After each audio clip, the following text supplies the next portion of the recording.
আসসালামু আলাইকুম। সবাই কেমন আছেন? আজকে আজাইরা কিছু বকবক করি হইতেছে।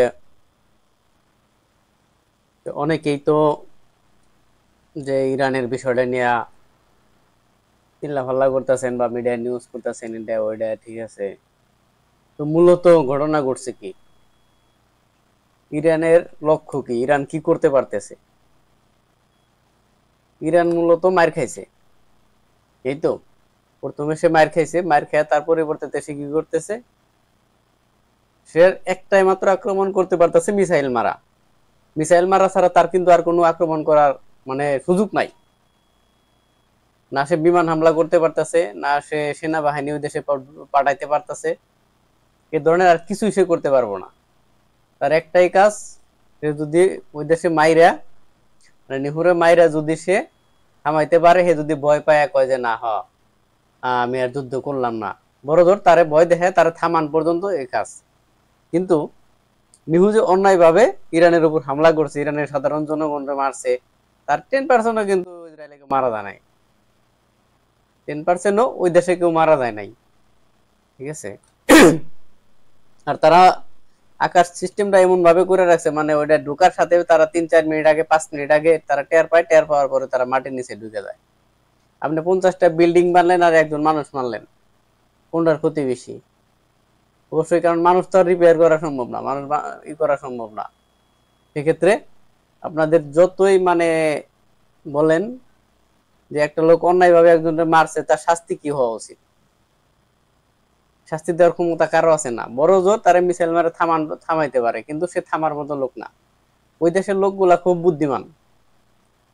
জাতি হিসাবে খারাপ হইলেও, পৃথিবীর নিকৃষ্ট মানুষ হইলেও কিন্তু তারা বুদ্ধিমান। তারা এমন লোককে নির্বাচন করছে যে লোক তাদের নিরাপত্তা দিতে পারবো, যে লোক তাদেরকে মানে শত্রুর হাত থেকে বাঁচাইতে পারবো বা শত্রুর আঘাত করার মতো ক্ষমতা তাদের আছে, ঠিক আছে। আর আমরা কি করছি? আমরা মুসলিম জাতি হিসাবে যেটা করছি, আমরা কিন্তু খুবই অকৃতজ্ঞ মানুষ, অকৃতজ্ঞ জাতি হিসাবেও মানুষ হিসাবেও।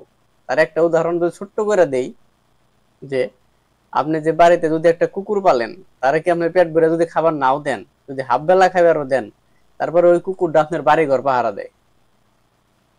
রাত্রে সে ঘুমায় না, সে পাহারায় থাকে, যাতে মুনিব তার একবেলা খাইবার দিছে তার ক্ষতি না হয়। আর আমাদের যে সৃষ্টিকর্তা আমাদের 24 ঘন্টা মানে অক্সিজেন দিতেছে, বাতাস দিতেছে, খাওয়াইতেছে, ঠিক আছে। আমরা কিন্তু তার কথা অমান্য করি, আমরা তারেও মানি না, তার কথা মতো চলি না। তাহলে আমরা মানুষ হিসেবে তো এমনি মানে অকৃতজ্ঞ বলা চলে। মসজিদে আজান দিলে আমরা মসজিদে যাই না, ঠিক আছে। যেহেতু ডাকতেছে তুমি মসজিদে আসো, কল্যাণের দিকে আসো, কি করি আমরা যাই না। তাহলে আমরা এই দিকেও অকৃতজ্ঞ। আর একজন মানুষ মরছে, সেনে তো আমাদের কোনো কথাই নাই, ঠিক আছে। আর আমরা মিডিয়া যতটা পারি মনে করেন যে ওই খালি মানুষ কোনটা দিলে সত্য কথা মানে মানে একটু বাড়াইয়া বললে ওইটা মানুষ বেশি খাইবো, বেশি দেখবো, ঠিক আছে। আমরা সেদিকে করি। আমরা কে কি করছি মুসলমান হিসাবে? আমরা কে কি করছি? আর ইরান কতটুকু করতে পারছে? ইরানের সামর্থ্য ওইটুকুই, কিন্তু সে থামবে না। যতই তারে ভয় দেখায়, যতই সে ই করুক, ঠিক আছে, সে থামার মতো লোক না। সে ওই রকম একটা লোকই, সে যুদ্ধবাজ লোক, ঠিক আছে। সে যুদ্ধ করতে করতে প্রত্যেকটা বছর সে যুদ্ধ করতে করতে সে এই পর্যন্ত আসছে। 68 সালে সম্ভবত, 1968-তে আরব ইসরায়েলের যুদ্ধ হয়েছিল। সে সময় তারা কি হলো, 6 দিনের মাথায় আরব বিশ্ব তার কাছে মাথা নত করছে। একটা রাষ্ট্রের কাছে এতগুলা রাষ্ট্র মিলা তারা মাথা নত করছে। আমরা কি করছি? ঠিক আছে, আমাদের এত টাকা পয়সা থাকা সত্ত্বেও কয়টা মুসলিম দেশ আছে তার পারমাণবিক শক্তি আছে? একমাত্র পাকিস্তানের কাছে আছে, তাও আমার এখন বিশ্বাস হয় না। আসলে কি আছে না নাই বুয়া, ঠিক আছে। পাকিস্তান কিন্তু বাংলাদেশ থেকে আলাদা আমরা স্বাধীন করলাম, বাংলাদেশ আলাদা করে দিলাম, পাকিস্তানকে তারা আমরা খেদাই দিলাম, ঠিক আছে। পাকিস্তান স্বাধীনের পরে যে আমাদের সাথে অর্থনৈতিক ওদের কম, আবার টাকার মান কম, ওদের জীবন মানের অবস্থা আমাদের সাথে অনেক খারাপ, কিন্তু ওরা কি করছে? ওরা পারমাণবিক বোমা বানাইছে প্রায় 200-র কাছাকাছি। আমরা কি বানাইছি? আমরা যে এত বছর যে সরকারগুলো আমাদের আসে, তারা কি জনগণের সাথে বেইমানি করছে? না। প্রত্যেকটা লোক মানুষের আবেগ বিবেক নিয়ে খেলছে। তারা জনগণের ক্ষতি করছে, দেশের ক্ষতি করছে, তারা একটা ভালো কাজ করে নাই। পাকিস্তানে যদি 200টা বোমা থাকে, আমাদের অন্তত 100টা বোমা থাকা উচিত ছিল। তুই আমারে মারবি, আমি তোরে মারবো, সমান সমান। ইরান তো করতেই হারে না, ইরানের কাছে এগুলা নাই। আর ইরান যদিও মানে উপর দিয়ে বিমান নিয়ে যাবো, ড্রোন নিয়ে যাবো, একটা মাছি নিয়ে যাইতে গেলে জর্ডান মাইরা ফালাই দেয়, সৌদি আরব উপর থেকে ফালাই দেয়, এগুলো যাওয়ান যাবো না দেশে, ঠিক আছে। মিশর যাইতে দেবো না, মিশর তো আবার ওই যে ইয়ে তো এখন সিরিয়া তো আবার জুলানি আয় পড়ছে, ঠিক আছে। মানে আগে যাওয়া আসাদ একটু সাহায্য করতে সেটুকু নাই। তো ওই যে একটা অবস্থানে আমাদের মুসলিম বিশ্ব দাঁড়ায় গেছে যে আমরা তো যুদ্ধ করলে শেষ, কিন্তু তারা নবীজির যেটা দিচ্ছে, নবীজি যুদ্ধ করে এ পর্যন্ত দেশটারে ছড়াইছে, যুদ্ধ করে ইসলামটারে এই পর্যন্ত নিয়ে আসছে। সে যদি যুদ্ধ না করতো, যুদ্ধ দিকে পিছিয়ে গেত, তাহলে কিন্তু ইসলাম ওই আরব বিশ্বের ওইটুকু ছড়াইতো না। চাচা ভাতিজার লগেই তো যুদ্ধ হয়েছে, বুঝছে না। আর আমাদের এরা মনে করেন যে যুদ্ধ করবো কি, তারা তো মানে পুরা ইসলামের উল্টি উল্টা, যে আরাম আয়ের ভোগ বিলাস এগুলো তো নষ্ট হয়ে যাবো তাইলে, ঠিক আছে। যাই হোক, মূল কথা হইতেছে গিয়া যে এই যুদ্ধ থামবে কিনা, থামানোর মতো কোনো ক্ষমতা এদের নাই, ঠিক আছে, থামাইতে পারবে না। আর ওই নিহু কখনো থামার মতো লোক না, ঠিক আছে। তো আপনারা যেটা মনে করতেছেন যে মাইরা মুইরা উল্টা দিছে, এবারে হিসাব করে দেখেন কে মায়ের খাইছে আর কে উল্টা গেছে, ঠিক আছে। আপনারা তখনই মানুষ ভয় পাবো যখন আপনার কাছে শক্তি থাকবো, সাহস থাকবো, সামর্থ্য থাকবে। আর আমাদের কাছে নাই বলতে কিচ্ছু নাই।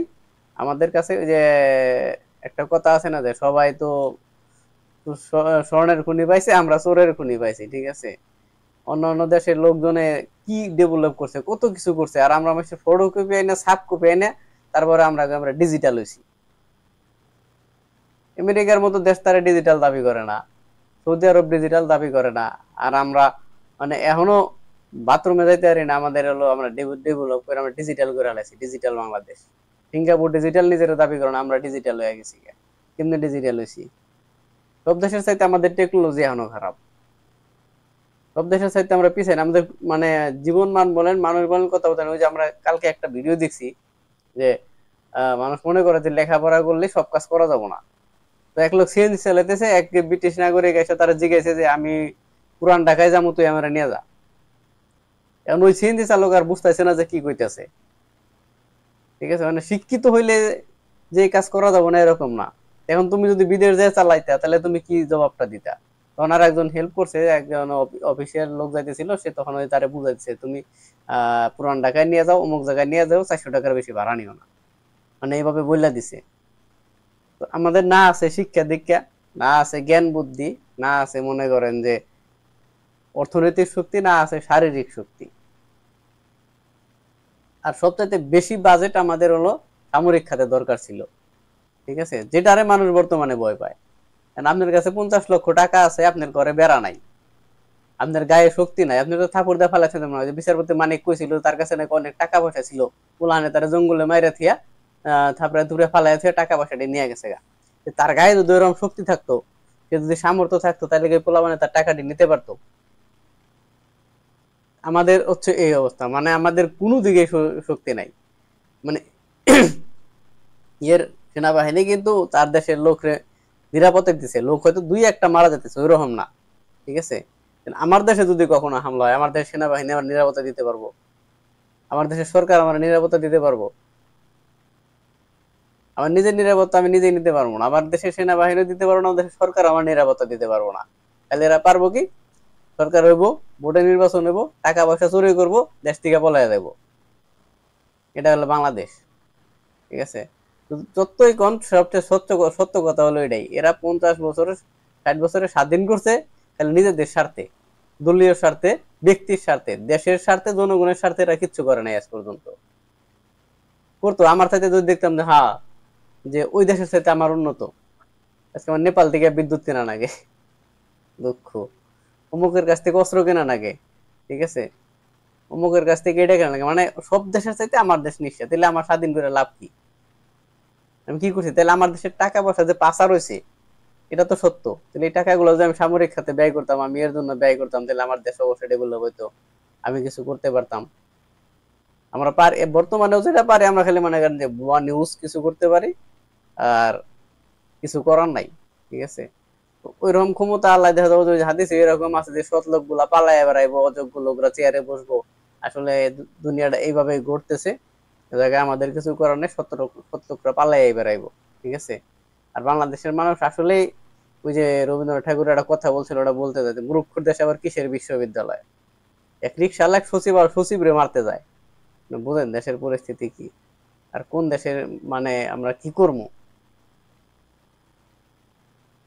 তাই সবাই ভালো থাকেন, আজ এটা বক বক করলাম।